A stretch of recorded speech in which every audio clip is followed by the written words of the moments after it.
Okay, this week I'm actually going to break it down even further on why you want to not even get into AA to help you with your alcohol abuse. Now, there's going to be 7 things I'm going to talk about on how like AA is going to be totally worthless for you with overcoming your alcohol and or drug abuse. Now, first and foremost, I'm going to start with like community. So, community is pretty much like the people that you like surround yourself with, friends, families, coworkers, like anybody that you pretty much interact with and everything. So now with work, sometimes it's unavoidable. You're going to have some people that are probably going to be complete douchebags and everything.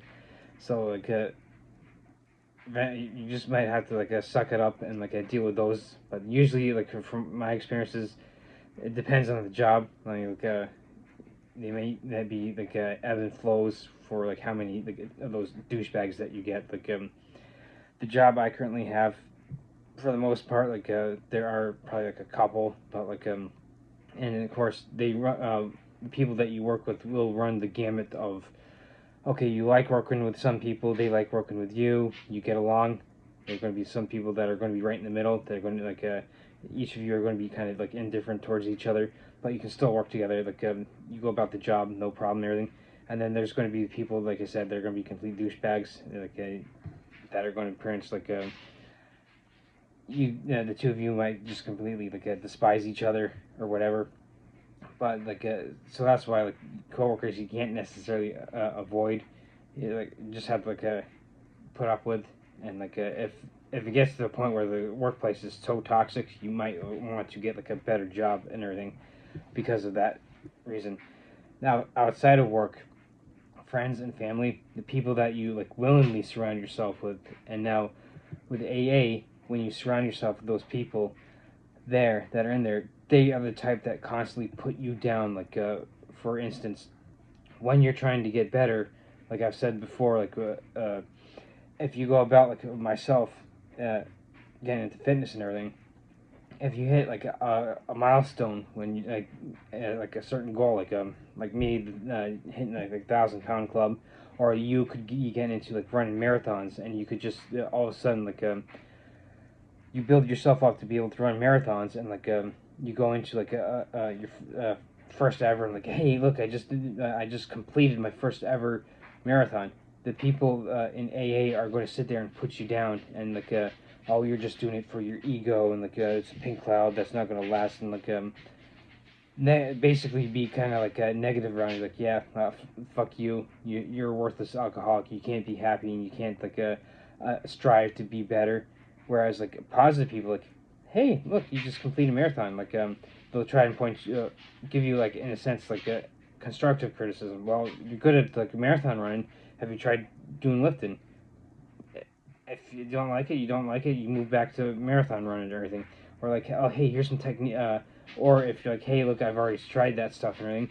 They sit there and encourage you, like, oh hey, here's some stuff that you can do to maybe increase set a PR, and like maybe you take their advice, and in the next marathon you shave off say 10 minutes off your marathon run, and you set a PR, and they're going to be like, oh hey, and they're going to be like willing to uplift you. So that's pretty much why from a community standpoint, you don't want to join AA, because like I said, they're going to have the fuck you, you're totally worthless attitude, and start beating you down to kind of keep you at their level and everything. So then to get into your like physical health, nutrition and training, of course I just mentioned like marathon running with the community.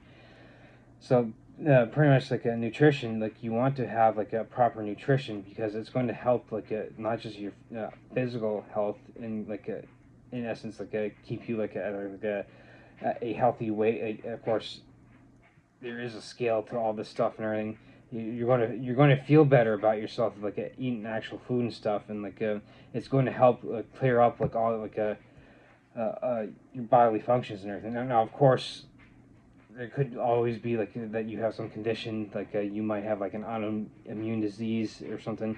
So that this is where nutrition will come into play. It can help clear you might have to eat a certain way to clear up those issues and everything. So the thing is, you're going to have to get with a doctor and a professional to find out what nutritional approach works best for you, because Unfortunately, nutrition is kind of like an individualized approach, and like there's no one size fits all. So like what might work for me, and then I can sit here and say like, hey, look, this is what I eat and everything. You might try it, and like maybe it could work for you, or of course on the other end it could totally screw you up and everything. So you kind of have to like when it comes to nutrition, take advice from people, especially experts and everything, like like a nutritionist that like, know what they're talking about. Because if you want like places like Instagram, a lot of times like nutritionists there are just basically like looking for attention and stuff. So this is why like I've always mentioned like links when you are researching stuff, like .gov, .edu, and .org are usually like the best sources to start off with and everything. So there's nutrition, and then of course training is kind of like the marathon running I mentioned.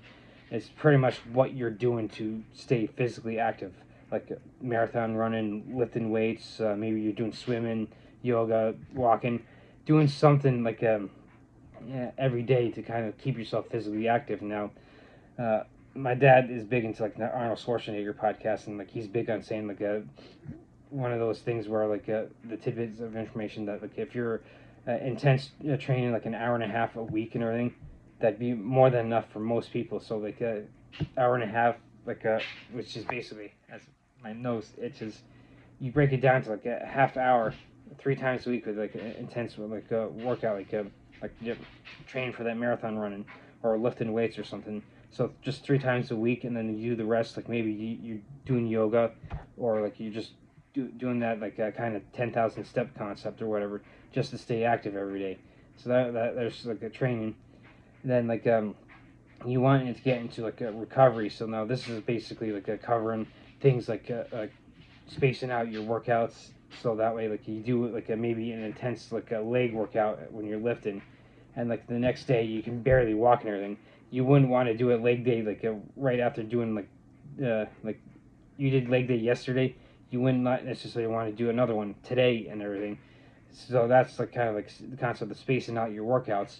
Plus, the big thing about that is like getting adequate and proper sleep and everything.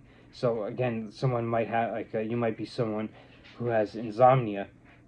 You're gonna have to get with a doctor and try and figure that out, and you might have to get onto medication to help you sleep and get proper sleep to help you recover from everything. That 5 is like a good old like mobility, like the yoga I mentioned, doing like a yoga static, dynamic, and or stretching, dynamic, static. Like the yoga is more like dynamic type of stretching. Static stretching is like you're sitting like here like me, and then like you like reach out your arms and like you basically have your legs pointed out to stretch your hamstrings, and you just sit there for a little while. So that's kind of like an example of like a static stretching and everything. So that's all about mobility, because with mobility, especially and like with training, with especially like strength training and like cardiovascular like health and everything, it's going to help you later in life live a more a higher quality, more fulfilled life and everything. So this is why you want to do all this. Now, kind of backtracking, nutrition. You're never going to find anyone who knows what the fuck they're talking about in AA with nutrition, let alone training.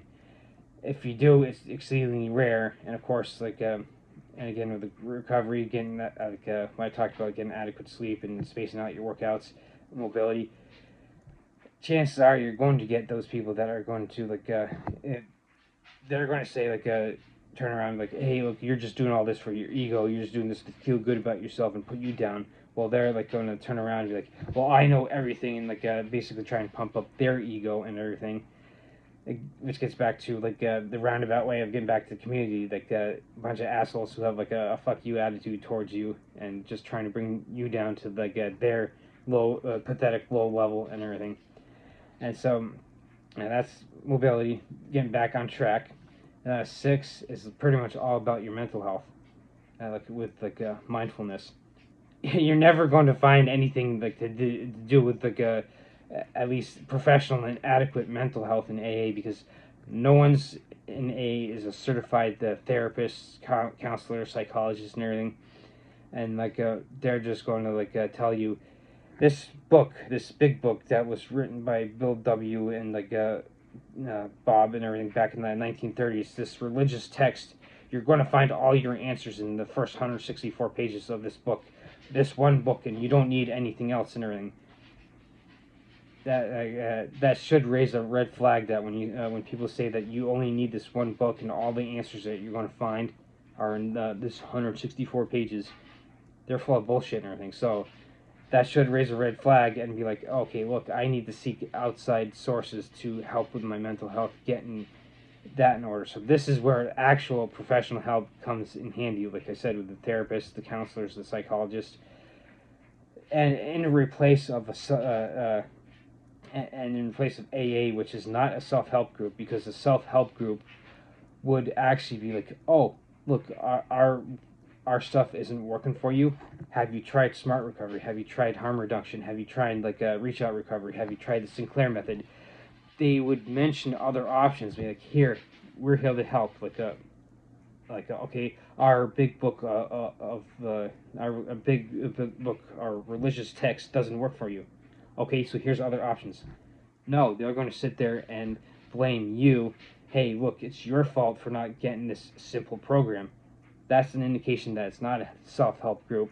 So you want to get into an actual self-help group, like Smart Recovery I mentioned, or like SOS, like a Phoenix program I have a video on, is pretty much another a way to overcome alcohol and drug abuse, getting into fitness, creating a community through that way and everything. So there's another way to actually get into actual self-help groups to help with your mental health in conjunction with professional help to kind of weed out the mental and emotional mess that's up in your head, and okay, well, what led me down this road, and kind of untangle that knot and that big yarn ball of knots and stuff, and oh, okay, so here's what I have to do, and here's what's in a sense wrong with me. Hey, here's what led me down this path of alcohol, drug abuse, and here's how I can go about it, and kind of, in a sense, unfuck myself. Whereas the big message from AA that I keep reiterating, you're going to be getting is fuck you, you're a worthless, powerless, and hopeless alcoholic, and you're going to have to stick with us so we can beat you down even more and everything. So that pretty much brings us to kind of the last step is a consistency. So you're if you're at least getting most of this stuff done every day. Now, of course, there might be some days that okay, well, today I ended up getting busy with work, and then after work I got a flat tire, and I had to take my car to the shop and everything to get that fixed and everything. So I couldn't do anything else outside of work that I normally do. I normally maybe go to the gym for my physical health, and maybe I maybe had to reschedule an appointment I had for with my therapist for the next day to kind of help with my mental health and everything. Is that day a total failure? No, because something popped up that it was unexpected. Your tire busted, and so you had to take it to a shop and everything. So unexpected stuff comes up, and so you're not necessarily going to be able to get everything done every single day. Of course, there is it leads to the idea that there is no such thing as perfect. As long as you're making progress in at least several of these every single day, over the course of weeks, months, and years, you're going to get better. So this is kind of a long-winded rant on why you either want to get rid of AA or never join in the first place and start getting into alternatives that are going to benefit you a lot more. So I kind of, like I said, a long-winded rant on on a good example on how you can go about either getting rid of or not joining AA at all.